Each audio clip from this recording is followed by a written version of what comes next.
History is filled with powerful quotes we hear all the time, lines that inspire us, shock us, or define entire eras. But what if many of those famous words were never actually said by the people we credit? Today, we uncover the real stories behind some of the world's most famous quotes, and the truth might surprise you. One of the most infamous lines in history is attributed to Marie Antoinette, "Let them eat cake."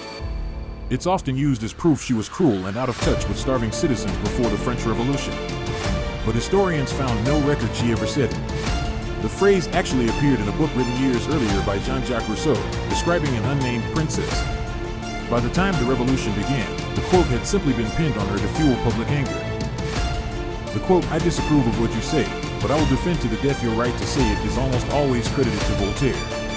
But he never wrote or said it. The line actually came from Evelyn Beatrice Hall, who wrote it in 1906 to summarize Voltaire's beliefs, not quote him directly.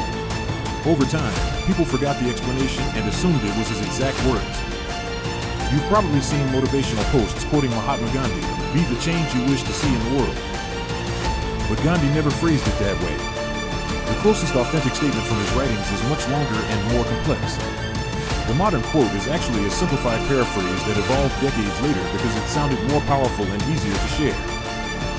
One of the most recognizable lines in detective fiction, Elementary, "My dear Watson," is associated with Sherlock Holmes. Ironically, Holmes never says this exact phrase in any of Arthur Conan Doyle's original stories. Variations appeared later in stage plays and films, and eventually the public accepted it as authentic. Even religious quotes get shortened incorrectly. Many people say the Bible states, "Money is the root of all evil."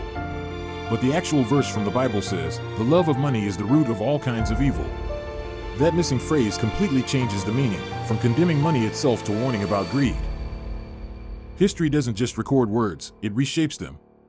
Quotes are shortened, misheard, mistranslated, and sometimes completely invented. Over time, repetition turns fiction into fact. So next time you hear a famous quote, ask yourself, did they really say that, or did history rewrite it? Kindly like and subscribe for more videos like this.